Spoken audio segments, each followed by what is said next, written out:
ओम श्री परमात्मने नमः. श्री विष्णू सहस्रनाम स्तोत्र श्लोक 49 ते 53. 49वा श्लोक म्हणूया. स्कंदस्कंदधरो धुर्यो वरदो वायुवाहनः वासुदेवो बृहद्भानुर आदिदेव पुरंदरः.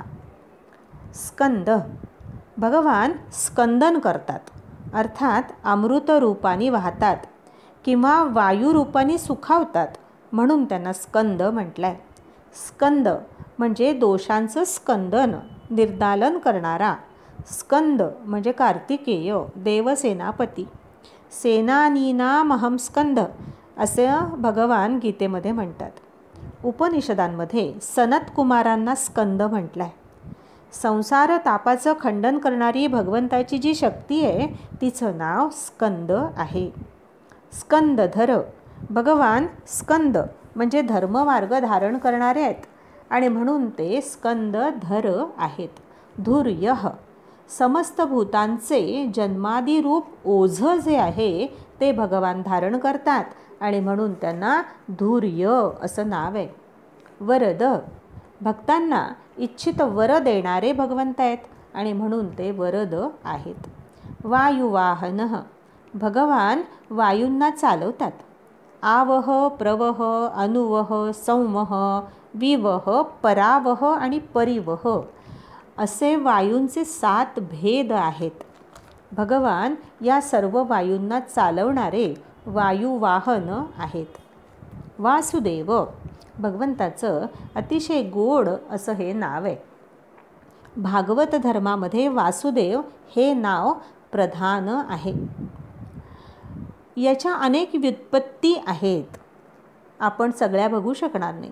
वसती वासयती आच्छादयती सर्वमिती वा वासुः असं म्हटलंय. आणि दिव्यती क्रीडते विजिगीषते व्यवहरती द्योतते स्तूयते गच्छती इति वा देवः असं वासु आणि देव या शब्दांचा अर्थ केलेला आहे. जो वसवतो आच्छादित करतो तो वासु आणि दिव्य क्रीडा करतो, व्यवहार करतो, प्रकाशित होतो, स्तुती केल्या जातो तो देव असा हा वासुदेव आहे. सर्व भूत मात्र ज्याच्या ठाई वास करतात आणि जो सर्वांच्या ठाई वसतो तो वासुदेव आहे. वसुदेव पुत्र वासुदेव आहे. ईशावास्यमिदं सर्वं या उपनिषद वचनातून वासुदेव शब्दाचा अर्थ हा व्यक्त होतो. बृहद्भानू ज्याची सूर्य आणि चंद्र इत्यादीमध्ये जाणारी अति महान भानू म्हणजे किरणं आहेत आणि जो त्या किरणांनी संपूर्ण जगाला प्रकाशित करतो तो परमात्मा बृहद्भानू म्हणवला जातो. आदिदेव भगवान सर्वांचे आदी आहेत, सर्वांचे कारण आहेत आणि म्हणून ते आदिदेव आहेत. ते द्योतन इत्यादी गुणांनी युक्त आहेत असे ते देव आहेत, म्हणून भगवंतांना आदिदेव म्हटलं आहे. पुरंदर देवांच्या शत्रूंच्या म्हणजे दैत्यांच्या पुरांचा नगरांचा विध्वंस करणारे असल्याने भगवंतांना पुरंदर म्हटलं आहे. इंद्राला सुद्धा पुरंदर असं नाव आहे. 50वा श्लोक असा आहे. अशोकस्तारणस्तार शूरशौरीर्जनेश्वरः अनुकूलशतावर्तः पद्मी पद्मनिभेक्षणः. अशोक शोक इत्यादीपासून भगवंत रहित आहेत. ते आनंदमय आहेत, आनंद स्वरूप आहेत. तिथे शोकाला स्थान नाही, म्हणून भगवंताचं नाव अशोक आहे. तारण संसार सागरातून तारणारे परमात्मा हे तारण आहेत. तेषामहं समुद्धर्ता मृत्यू संसार सागरात असं भगवंतांनी गीतेमध्ये म्हटलं आहे. तारह गर्भ जन्म जरा मृत्यूरूप भयापासून भगवंत जीवाला तारतात आणि म्हणून ते तार आहेत. शूरः विक्रम अर्थात पुरुषार्थ करणारे भगवान शूरः या नावाने प्रसिद्ध आहे. शौरी शूराची संतान म्हणजे शौरी, वसुदेवाचे पुत्र असल्याने भगवंतांचं नाव हे शौरी आहे. भगवान शंकराचं सुद्धा शौरी हे नाव आहे.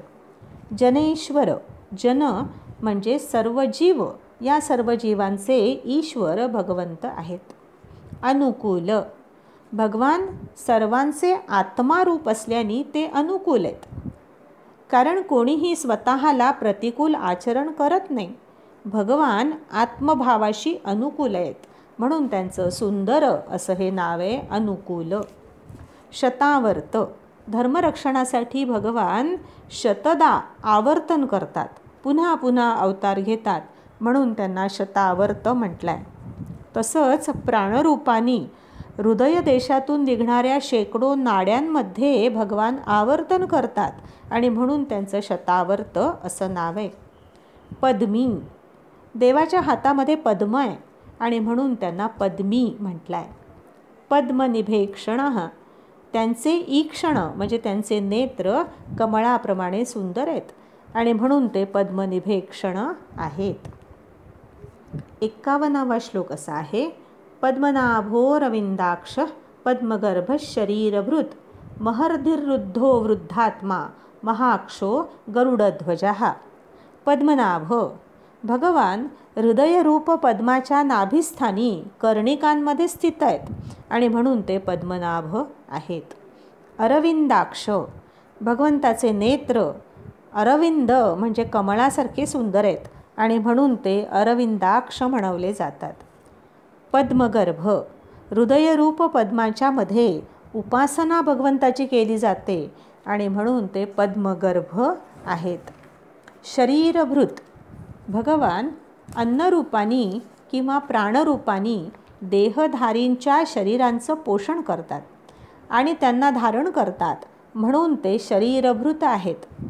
किंवा आपल्या मायेनी भगवान शरीर धारण करतात आणि म्हणून त्यांना शरीरभृत असं म्हटलं आहे. महर्धी, भगवंताची रिद्धी अर्थात भगवंताची विभूती महान आहे आणि म्हणून ते महर्धी आहेत. रिद्ध, प्रपंचरूप असल्याने भगवंतांना रिद्ध असं म्हणतात.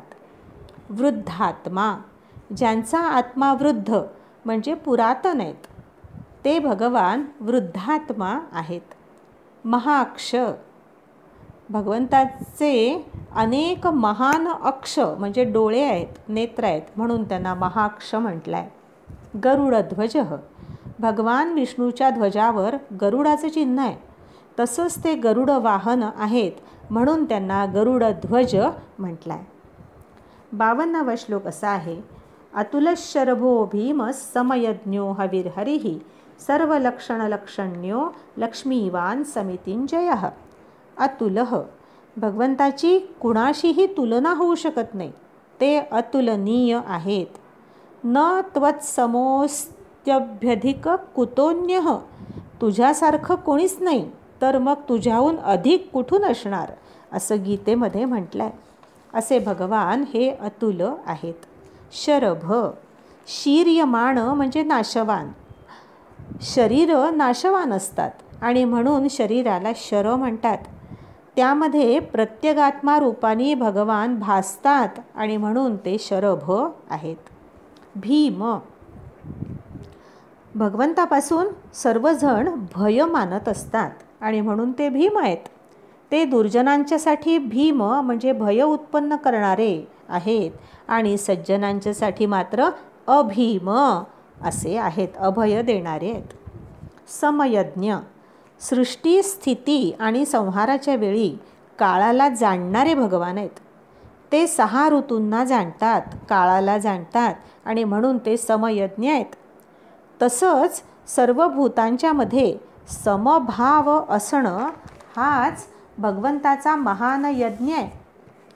समत्व, समभावना हीच भगवंताची पूजा आहे आणि म्हणून भगवान समयज्ञ आहेत. हविर्हरिः, भगवान यज्ञामध्ये हविर्भाग ग्रहण करतात, म्हणून त्यांना हविर्हरी म्हणतात. अहम हि सर्व यज्ञानां भोक्ताच प्रभुरेवच, असं भगवंतांनी गीतेमध्ये म्हटलं आहे. हवीद्वारा हवन केले जात असल्याने आणि भगवान आपल्या स्मरण करणाऱ्या भक्तांचं पाप आणि यज्ञात हविर्भाग ग्रहण करणारे असल्याने, तसंच त्यांचा अतिसुंदर हरितवर्ण आहे म्हणून ते हरी आहेत असे भगवान हविर्हरी आहेत. सर्व लक्षण्य, सर्व लक्षणांनी म्हणजे प्रमाणांनी जे ज्ञान होतं त्याला सर्व लक्षण म्हणतात. त्या ज्ञानात जो साधू म्हणजे परम उत्तम आहे तो परमात्मा सर्व लक्षण्य आहे, कारण तोच परमार्थ स्वरूप आहे.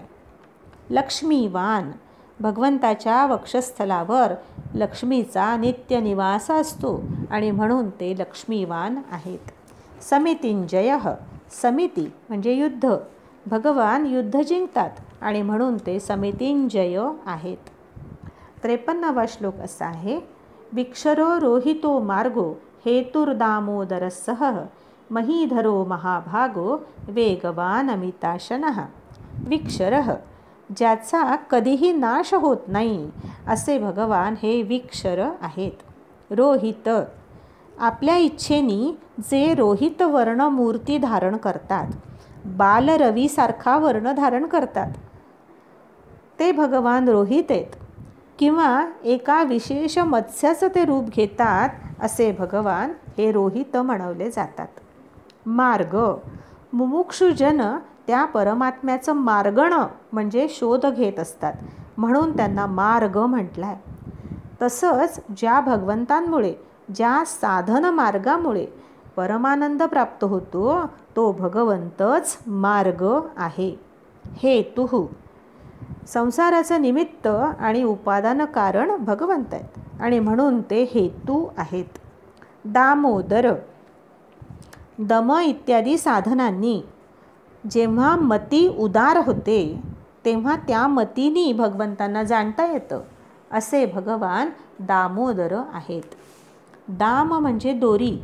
यशोदा मातेनी कृष्णाच्या कमरेला दोरी बांधली होती आणि म्हणून त्यांना दामोदर असं म्हटलं आहे. किंवा दाम म्हणजे लोक, सर्व लोक ज्याच्या उदरात राहतात ते भगवान दामोदर आहेत. दामोदर शब्दाचे अनेक अर्थ आलेले आहेत. सह, भगवान सर्वांना सहन करतात, जिंकतात म्हणून ते सह आहेत. महीधर, पर्वतरूपानी ते महिला म्हणजे पृथ्वीला धारण करतात म्हणून त्यांना महीधर असं नाव आहे. महाभाग, भगवान स्वेच्छेने देह धारण करतात आणि भागजनित महान असं उत्कृष्ट भोजन परम ऐश्वर्याचा ते भोग घेतात म्हणून ते महाभाग आहे. किंवा अवतारांच्या मध्ये देवाचं महान भाग्य प्रगट झालेलं आहे आणि म्हणून ते महाभाग आहेत. वेगवान, तीव्र गती असणारे भगवान हे वेगवान आहेत. अनेजदेकम मनसो जवीयः, आत्मा चालत नाही परंतु तो एक आहे आणि मनापेक्षाही वेगवान आहे असं श्रुती सांगते. अमिताशनः, संहाराच्या वेळी भगवान साऱ्या विश्वाचं भक्षण करतात आणि म्हणून त्यांना अमिताशन असं नाव आहे. आज इथे थांबूया.